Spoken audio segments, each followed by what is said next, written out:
मेरे लिए ये कहना आसान नहीं है कि ये आज मेरा लास्ट व्लॉग है। मैं यूट्यूब छोड़ रही हूँ। इसके बाद किसी भी किस्म की कोई भी मेरी वीडियो व्लॉग आपको देखने को नहीं मिलेगा। जो मुझे आगे बढ़ता हुआ देखना चाहते थे, ये उनके लिए हैरत की बात होगी कि मैं अचानक यूट्यूब क्यों छोड़ रही हूँ। तो आप लोग आगे बढ़ते, उनकी हेल्प करते, तो अब थोड़ा सा मैं अगर उनके लिए कुछ कर रही हूँ ना, तो किसी को भी इसमें मिर्चें नहीं लगनी चाहिए। एक हफ्ते से इनकी तबीयत बहुत ज़्यादा ख़राब हो रही है। डॉक्टर इनको इंशाल्लाह जना हॉस्पिटल लेकर जाऊँगी। अभी आपकी तबीयत कैसी है?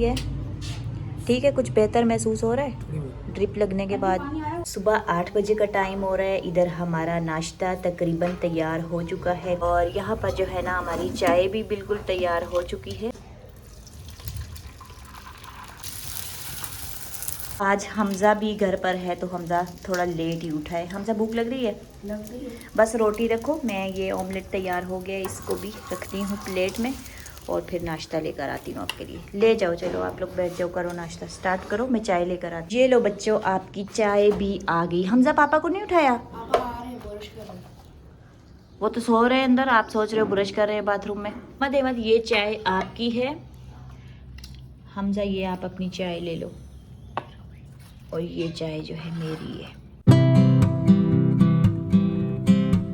अस्सलामुअलैकुम, कैसे हैं आप सब? मैं उम्मीद करती हूँ सब खैरियत से होंगे। अल्हम्दुलिल्लाह मैं भी बिल्कुल ठीक हूँ। अभी हम लोग नाश्ता कर ही रहे थे कि मेरे हस्बैंड की तबीयत इतनी ज़्यादा ख़राब हो गई, उनको उल्टी भी आ रही थी, घबराहट भी हो रही थी। वैसे तो उनकी एक हफ्ते से तबीयत ख़राब हो रही है, लेकिन वो कहते थे कि मैं डॉक्टर के पास नहीं जाना है, बिल्कुल भी राज़ी नहीं हो रहे थे। मैं उनको कहती कि चलो, तो कहते हैं मैंने नहीं जाना, मैंने दवाई नहीं खानी, बस मैं ऐसे ही ठीक हो जाऊँगा।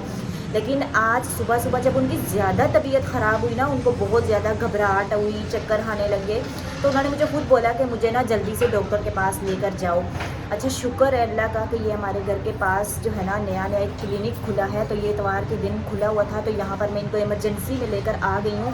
नहीं तो संडे वाले दिन जितना भी है ना प्राइवेट क्लिनिक वगैरह बंद होते हैं, और जो गवर्नमेंट का हॉस्पिटल है ना वो यहाँ से बहुत ज़्यादा दूर है। तो अभी जो है ना इनको मैं क्लिनिक में लेकर आ गई हूँ। अच्छा यहाँ पर इनको ड्रिप लगी हुई है, बस थोड़ी सी ड्रिप रह गई है, और बाकी जो है ना इनके गुर्दे का मसला हो रहा था। पिछले एक हफ्ते से इनकी तबीयत बहुत ज़्यादा ख़राब हो रही है, डॉक्टर के पास तो जा नहीं रही। कल इनको इंशाल्लाह जना हॉस्पिटल लेकर जाऊँगी। अभी आपकी तबीयत कैसी है? ठीक है, कुछ बेहतर महसूस हो रहा है ड्रिप लगने के बाद? हाँ, बुखार भी जो है ना, बुखार तो आपको बहुत तेज़ हो रहा है। अब कमर में दर्द हो रही है? अच्छा, बस ये ड्रिप लगी हुई है, थोड़ी देर में ये ख़त्म हो जाएगी, फिर इनको घर लेकर जाएंगे, मेडिसिन वगैरह भी ले जाएंगे, तो खाएंगे तो इंशाल्लाह ठीक हो जाएंगे। जूस ठंडा ना लाते ना, गरम ले आते। पापा को वैसे भी सर्दी लग रही है, ये लो खाया भी कुछ। पहले ये बिस्किट भी खा लें। बिस्किट ले लें। 50% ड्रिप से ठीक हुआ है ना, और बाकी ये जो मेडिसिन है ये लेते हैं घर जाकर, इनको कुछ खिला पिला के ना मेडिसिन देंगे तो इंशाल्लाह ठीक हो जाएंगे। अगर नहीं हुए तो फिर कल बड़े हॉस्पिटल ले जाएंगे। सही है। हम लोग घर पर आ गए। आते हुए मैं सब्ज़ी भी ले आई हूँ, जिसका दोपहर को हमने बनाना है खाना। और यहाँ पर हस्बैंड नाश्ता नहीं करके गए थे, उनको नाश्ता में दूंगी, नाश्ता कर लेंगे। उसके बाद ये कैल्शियम की दवाई दी है डॉक्टर ने, और ये वाली मेडिसिन दी है, तो ये फिर इनको देंगे नाश्ते के बाद। ये ले, पहले नाश्ता कर ले, फिर खा लेना अपनी मेडिसिन, ठीक है ना? अगर खाली पेट खाओगे तो वोमिटिंग आएगी। सुबह से खाया भी कुछ नहीं है। अभी तबीयत कुछ बेहतर हुई है? अभी तो नहीं वोमिटिंग आ रही? देखो अभी चेक करता हूँ, उल्टी का दिल कर रहा है कि उल्टी आएगी। उल्टी आएगी ना, आपका पेट खाली है, आपने नाश्ता वगैरह कुछ नहीं किया, इसलिए उल्टी आ रही है। थोड़ा सा आप खा लो जितना खाया जाता है, उसके बाद मेडिसिन लेके आराम कर लेना। यहाँ पर जो है ना पालक मैंने बारीक बारीक चॉप करके धोकर अच्छी तरह से रख लिया। आलू भी मैंने चॉप कर लिए हैं, इसके अंदर चिकन भी जाएगी। सारी चीज़ें जो है ना मैंने तैयार करके इसलिए यहाँ पर रख ली हैं। प्याज भी इधर ब्राउन हो रहा है, क्योंकि वक्त जो है ना बहुत ही कम है, मुकाबला सख्त है। बस थोड़ी देर में हमारी गैस जो है वो चली जाएगी, तो मैंने सोचा जल्दी जल्दी से सालन जो है मैं घर पर रेडी कर लेती हूँ। रोटी फिर मैं बाहर से मंगवा लूँगी। प्याज हमारा इधर ब्राउन हो रहा है, जब तक जो है ना मैं यहाँ पर ये गार्लिक चॉपर मेरी एक सब्सक्राइबर ने भेजा है ना, इसके अंदर मैं गार्लिक को चॉप कर लेती हूँ। इस तरह से लहसुन को रखे। अगर लहसुन मोटा है ना तो उसको आपने इस तरह से छुरी से ज़रा कट कर लेना। इसके अंदर रख कर इस तरह से इसको दबाएं तो बहुत ही जल्दी और बहुत प्यारा जो हमारा लहसुन है ना वो चॉप हो जाता है इस तरह से। ये देखें, बहुत ही आसान है, छोटू सा है लेकिन बहुत ही काम का गैजेट है ये। इस तरह से, और इसको क्लीन करना इतना आसान है। अच्छा ये वाली जो चीज़ है ना बच्चों को ज़्यादा पता होता है हमसे। ये हमजा ने कल नोटिस किया। हमजा कहते हैं मम्मा आप ये जो वाइट वाला लगा हुआ है इसको इस तरह से बाहर निकालेंगी तो ये जितना भी इसके अंदर लहसुन फंसा होगा ये निकल आएगा और ये इजीली क्लीन हो जाएगा। है ना बहुत ही मज़े का ये देखें। और लग भी जाता है इजीली। इस तरह इसको खोलेंगे, ये देखें कितना प्यारा हमारा लहसुन चॉप हो गया। लहसुन चॉप किया हुआ इसके अंदर डालेंगे इस तरह से। ये सारे मसाले मैंने इसके अंदर इस तरह से डाल लिए थे ताकि मुझे देर ना हो, क्योंकि गैस चली जाएगी। अब इसके अंदर टमाटर जाएंगे। अभी मेरी सिस्टर की कॉल आई थी तो मैं क्लिप शूट नहीं कर सकी। उससे बात करते करते मैंने चिकन को सालन के अंदर डालकर अच्छी तरह से भून लिया है। अब हम इसके अंदर डालेंगे पालक, क्योंकि आमना कह रही है कि गैस को जाने में सिर्फ 20 मिनट रह गए हैं। अच्छा, पालक मैं डाल दूंगी इसके अंदर, बहुत ज़्यादा हो गई है, बर्तन छोटा है, पालक ज़्यादा कुक हो जाएगी। फिर इसके बाद जो है ना मैं इसके अंदर डालूंगी आलू। अभी इसको मिक्स नहीं करेंगे, इसको इसी तरह से हम ऐसे बंद करेंगे। जब ये पकेगी ना तो थोड़ी कम हो जाएगी। हमरा ने बोला था गैस जाएगी 20 मिनट में, लेकिन 15 मिनट के अंदर मैंने बहुत ही टेस्टी सा आलू पालक और चिकन का सालन बनाकर तैयार कर लिया है। और रोटी मुझे नहीं बनानी पड़ेगी, क्योंकि रोटी जो है ना वो सुबह की बनी हुई यहाँ पर रखी है। सुबह किसी ने नाश्ता नहीं किया। जब मेरे हस्बैंड की तबीयत ख़राब हो गई तो फटाफट से इनको लेकर हम चले गए थे। हमजा ने भी नाश्ता नहीं किया, मैंने भी नहीं किया, इन्होंने भी कुछ नहीं खाया था, आमना ने भी कुछ नहीं खाया था, क्योंकि सभी जो है ना परेशान हो गए थे। तो फटाफट से दस्तरखान के ऊपर मैंने नाश्ता लगा हुआ उठाया, यहाँ पर समेटा और इनको लेकर मैं चली गई थी। अच्छा, अभी सालन की खुशबू सूंघ कर, कल से इन्होंने खाना नहीं खाया, सालन की खुशबू सूंघ कर इनको भूख लगी है और ये जल्दी से भागे भागे आए, कहते हैं मुझे खाना दो, मुझे बहुत ज़्यादा भूख लग रही है। हमजा ट्यूशन से आ गया और वो भी हंसता हंसता, माँ क्या बाल कटवाने, पहले खाना खा लो, खाना तैयार हो चुका है, उसके बाद बाल कटवाने जाना। सही है, पढ़ लिया ट्यूशन, अच्छा सा काम किए। आते ही इसने पूछा है कि ये क्या बनाया है, क्योंकि पालक जो है ना इसको पसंद नहीं है।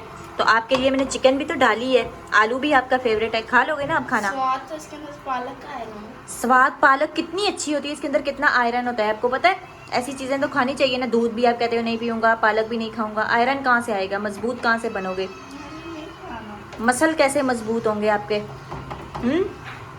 चलो जल्दी से बैठो, खाना खा लेते हैं। देखिए सालन कितना मज़ेदार लग रहा है। मज़ेदार इसलिए लग रहा है क्योंकि मैंने सुबह नाश्ता भी नहीं किया था, तो अभी मुझे भी बहुत ज़्यादा भूख लग रही है। गरम नहीं, ये ठंडी ठंडी रोटी भी पकड़े हैं क्योंकि सुबह के पराठे हैं, अभी तो मैंने बनाई नहीं है, काफ़ी ज़्यादा है ना, मैंने कहा वेस्ट हो जाएंगे, अभी खा लेते हैं इनको। लाए हमारे दूसरे बच्चे भी आ गए, आवाज़ आ रही है, ये ऊपर तैयार हो रहे थे क्योंकि सुबह इनको मैंने तैयार नहीं किया था, मैं चली गई थी। तो अभी आप ही ने बहुत अच्छा सा तैयार किया माशाल्लाह से, है ना।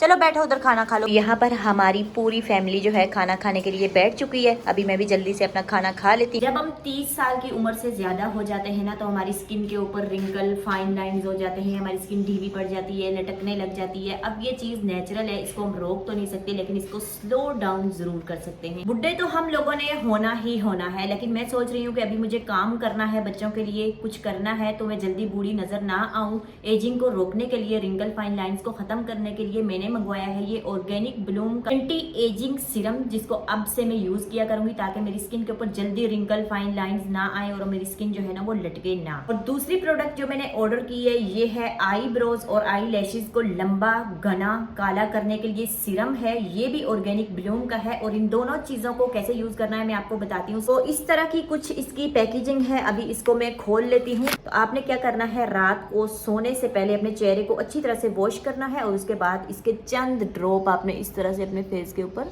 लगाने हैं। इतना ज़्यादा थिक है, ये देखें। जैसे ही हम इसको लगाएंगे ना इस तरह से, तो हमारी स्किन थोड़ी ही देर के बाद टाइट होना शुरू हो जाएगी। इस तरह से हमने इसको अच्छी तरह से लगाना है अपने फेस के ऊपर। एक ड्रॉप आप लगाएंगे ना तो ये काफ़ी होगा, क्योंकि ये काफ़ी ज़्यादा थिक है। अच्छा, इसको मैंने काफ़ी ज़्यादा यूज़ कर लिया है, ये देखें, ये चेक करें, इतना मैंने इसको यूज़ किया है। उसके बाद इसका रिजल्ट जो है आपके साथ शेयर कर रही हूँ। मेरे यहाँ पर जो है ना रिंकल, फाइन लाइन नमूदार होना शुरू हुई थी, तो इसको मैंने रात को लगाया हफ्ता डेढ़, और सुबह उठ के मैंने नॉर्मल पानी के साथ अपना फेस वॉश कर लिया और छोटी छोटी जो जुड़ियाँ थी ना वो सारी यहाँ से ख़त्म हो गई। और लगाने के बाद ये चेक करें, ग्लो कितना ज़्यादा आ गया है। दूसरी कमाल की चीज़ ये है आईब्रोज और आई लैशेज़ को थिक और घना और लंबा करने के लिए ये है सीरम।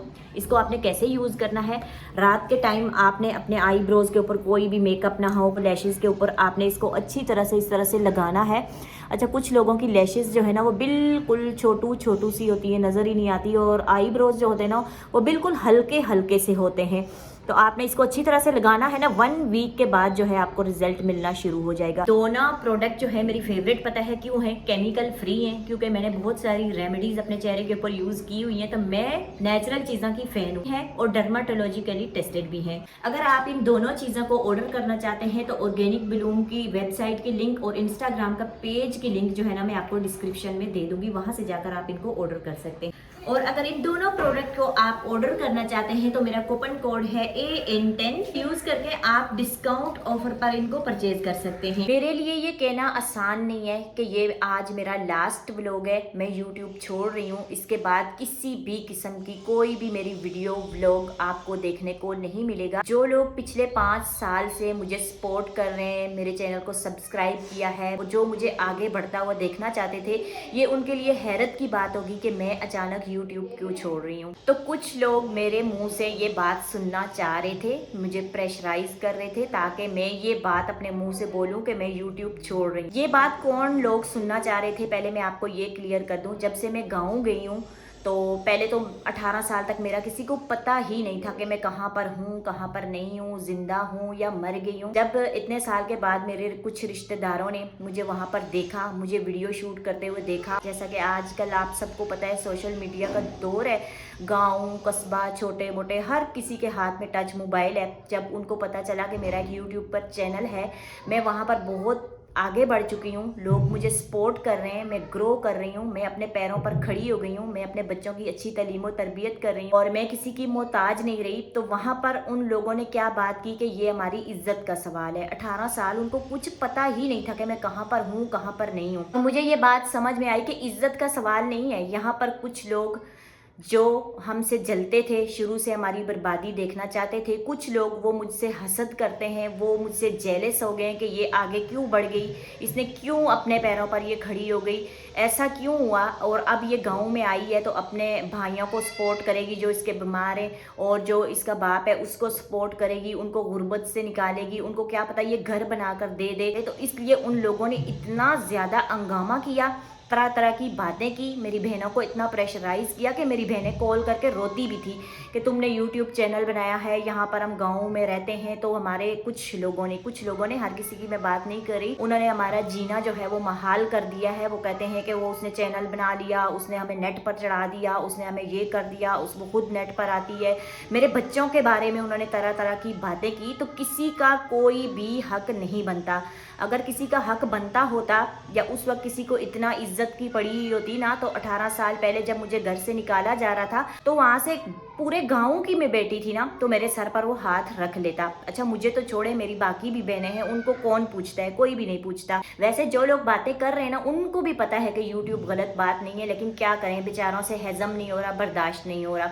ये मैं सबको नहीं कह रही, ये मैं कुछ लोगों को कह रही हूँ जो गलत सोचते हैं मेरे बारे में। तो मैं आपको बताऊं कि जब मैं छोटी थी, जब मुझे घर से निकाला गया था, उस वक्त भी मेरे दिल में किसी किस्म की किसी के लिए कोई कड़वाहट नहीं थी। तो इसीलिए आज इतने साल के बाद मैं खुद चल के आप सभी लोगों के साथ मिलने के लिए आई हूँ। मेरे दिल में ऐसी कोई बात नहीं है। क्या आप लोगों का दिल नहीं जलता कि खस्ता बस्ता घर बर्बाद हो गया और उसके 2 मर्द वहाँ पर रह गए, तो वो बेचारे खाने के लिए परेशान, घर के लिए परेशान, कपड़ों के लिए परेशान, हर तरह की उनके लिए परेशानी है। चलो रिश्तेदारी को तो छोड़े, इंसानियत के नाते तो आप लोग आगे बढ़ें, उनके लिए कुछ ना कुछ करें। अगर आप लोग कुछ करने वाले होते तो इतने साल तक वो अकेले वहाँ पर रहे, भाई बीमार हुआ, सब कुछ, भाभी चली गई, तो आप लोग आगे बढ़ते, उनकी हेल्प करते। तो अब थोड़ा सा मैं अगर उनके लिए कुछ कर रही हूँ ना, तो किसी को भी इसमें मिर्चें नहीं लगनी चाहिए। वो भी मुझे सपोर्ट करते हैं ना, मुझे कमेंट सेक्शन में बताइएगा कि क्या कुछ लोगों के कहने पर मुझे यूट्यूब छोड़ देना चाहिए। आज के व्लॉग में बस इतना ही। आपसे मुलाकात होगी किसी नेक्स्ट अच्छी सी वीडियो के साथ। तब तक के लिए अपना ख्याल रखिएगा। अल्लाह हाफिज।